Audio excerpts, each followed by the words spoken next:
जय झूलेलाल। मुंहिंजे चैनल सिंध समाज में तव्हां सभिनि जो स्वागत आहे। पंहिंजी मिठड़ी ॿोली सिंधीअ में मां तव्हां सां गॾु शेयर कंदी आहियां सिंधी कथाऊं, पूॼाऊं, सिंधी भॼन। अॼु मां तव्हां सां गॾु गणेश चौथ जी कथा जे बारे में शेयर कंदसि, यानी उन जे बारे में मां तव्हांखे ॿुधाईंदसि। हर महीने सत्यनारायण खां पोइ चौथी तिथि गणेश चौथ चवाराईंदी आहे।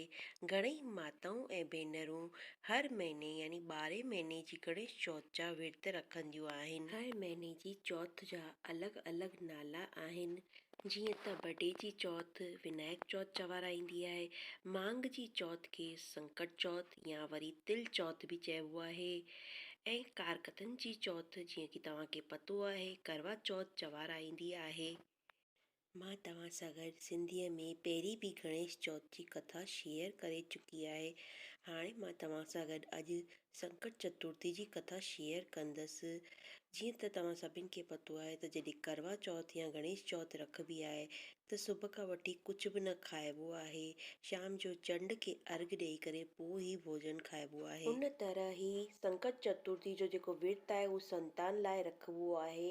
इन व्रत सां सभु संकट परे थी वेंदा आहिनि ऐं संतान जी उमिरि बि वधंदी आहे। हिन चौथ ते जेके पाण सिंधी सत लॾूं ऐं मुठिया ठाहींदा आहियूं, उन सां गॾु तिरनि जो प्रसाद बि रखबो आहे। कचो खीर ऐं फल फ्रूट, गणेश जी प्रतिमा ऐं चौमुखो ॾीओ जॻाए करे पाण इहा संझा महिल कथा कंदा आहियूं। चंड निकिरण ते कचे खीर ऐं प्रसाद जो चंड खे अर्घु लॻाए करे न्याणी खे प्रसाद ॾेई पोइ पाण विर्त छोड़ींदा आहियूं ऐं हिकु टाइम एकाणो कंदा आहियूं। संकट चौथ जी कथा हिन तरह आहे। हिकु शहर में 2 ॾेराणियूं रहंदियूं हुयूं। ॿिन्ही ॾेराणियुनि में जेकी वॾी हुई उहा ॾाढी पैसे वारी हुई ऐं नंढी ॾेराणी ग़रीब हुई। नंढी ॾेराणी जेकी आहे गणेश जी भक्त हुई ऐं हुनजो घोटु जेको आहे जंगल मां लकड़ियूं कटे ईंदो, उन्हनि खे विकिणी करे उन्हनि जो गुज़ारो थींदो, लेकिन उहो ॾाढो बीमार बि रहंदो। इन कारण ॾेराणी पंहिंजी वॾी ॾेराणीअ जे घर कमु कंदी हुई ऐं उन जे बदिले में जेकी वॾी ॾेराणी हुई बचियल खुचियल रोटी ऐं कपिड़ा उनखे ॾेई छॾंदी हुई। इन सां ई उन ॾेराणीअ नंढी ॾेराणीअ जो परिवार हलंदो हो। नंढी ॾेराणी गणेश चौथ जे हर महीने जा विर्त रखंदी। हाणे मांग महीने जी चौथ आई, उन ॾींहुं उहा 5 आणे जा तिल ऐं गुड़ वठी आई ऐं उनखां उन तिलकुटो ठाही ऐं उहो भोग लॻाए करे गणेश जी खे उहो छिके सां ढके करे रखी छॾियईं ऐं सोची त जॾहिं चंडु उगंदो तॾहिं मां उहो अर्घु लॻाए करे पोइ रोटी खाईंदसि। ऐं इन खां पोइ उहा पंहिंजी ॾेराणी जे घर वई हली ऐं उन ॾेराणीअ जे घर वञी करे उन जे ॿारनि जे लाइ रोटी ठाही ऐं ॿारनि खे चयईं त अचो त हाणे रोटी खाओ। त ॿारनि चयो त न, अॼु त मम्मी जो विर्त आहे त असां त उहे विर्त में बुखी आहे त असां न खाईंदासीं, जॾहिं उहा खाईंदी तॾहिं असां खाईंदासीं। वॾे ॾेर खे चयईं त भैया अची रोटी खाओ, त उन बि मना कई। जॾहिं चंडु निकिरंदो तॾहिं सभु गॾिजी करे पोइ रोटी खाईंदासीं। त वञी वॾी ॾेराणी खे चयईं त हाणे त मां छा कयां? त उन चयईं हाणे सुबुह जो अचिजांइ, जेको बचियल रोटी थींदी उहो मां तोखे ॾेई छॾंदसि। इन सोच में ॾेराणी पंहिंजे घर अची वई ऐं उन जे घर में उन जो घोटु ऐं ॿार सभु आस लॻाए वेठा त अॼु त त्योहारु आहे त कुझु घर उते पकवान ठहियो हूंदो, उहो असांखे बि मिलंदो। जॾहिं उहा घर कुझु बि न खणी आई त ॿार रोअण लॻा ऐं घोटु बि उनजो बुख में व्याकुल हो त अची करे ख़ुदि जी ज़ाल खे मारी त सॼो ॾींहुं कमु करण खां पोइ बि तोखे कुझु न हुन ॾिनो आहे खाइण लाइ। मार खाई करे पाणी पी वीचारी उहा सुम्ही रही त उन ॾींहुं राति जो गणेश स्वामी उनजे सुपिने में आयो ऐं उनखे चयईं त ओ मार खाइण वारी, तूं उथ, मूंखे बुख लॻी आहे, मूंखे कुझु खाइण लाइ ॾे। त हुन नंढी ॾेराणी चयो मां छा ॾियईं, मुंहिंजे घर में त कुझु बि कोन्हे। पूॼा जो बचियल ख़ाली प्रसाद थोरो सो पियो अथई, उहो बि छिके हेठां ढकियो पियो अथई। तॾहिं गणेश जी विया ऐं उहो प्रसाद खाधईं ऐं उनखां पोइ चवणु लॻा त हाणे मां किथे निपटां, किथे निपटां? त गणेश जी ॿारनि वांगुरु उनखे रोई करे पुछणु लॻा त मां किथे निपटां? उहा बि निंड ऐं थकान में व्याकुल हुई त हुन निंड में चयईं जिते खपई वञी निपट, सॼो घरु पियो अथई, इहो तुंहिंजो सॼो घरु अथई, हिन में जिते खपई वञी निपट। सुबुह जो जॾहिं निंड मां उथी त ॾिसे त पूरो घरु जेको आहे हीरनि मोतियुनि सां पियो जगमगाए।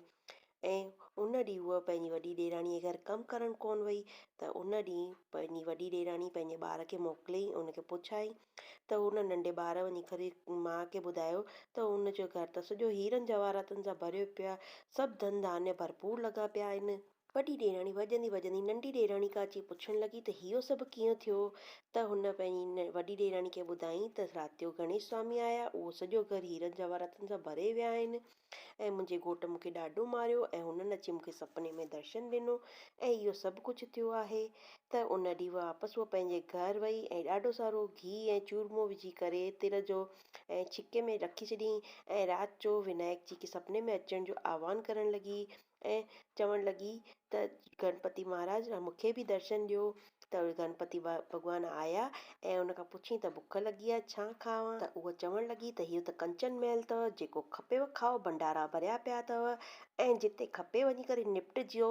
ऐं मतिलबु त गणेश स्वामी उनजे घरां खाई करे ऐं उन घर में किन करे वियो, यानी कि निपटे जो किन कढी वियो सॼो।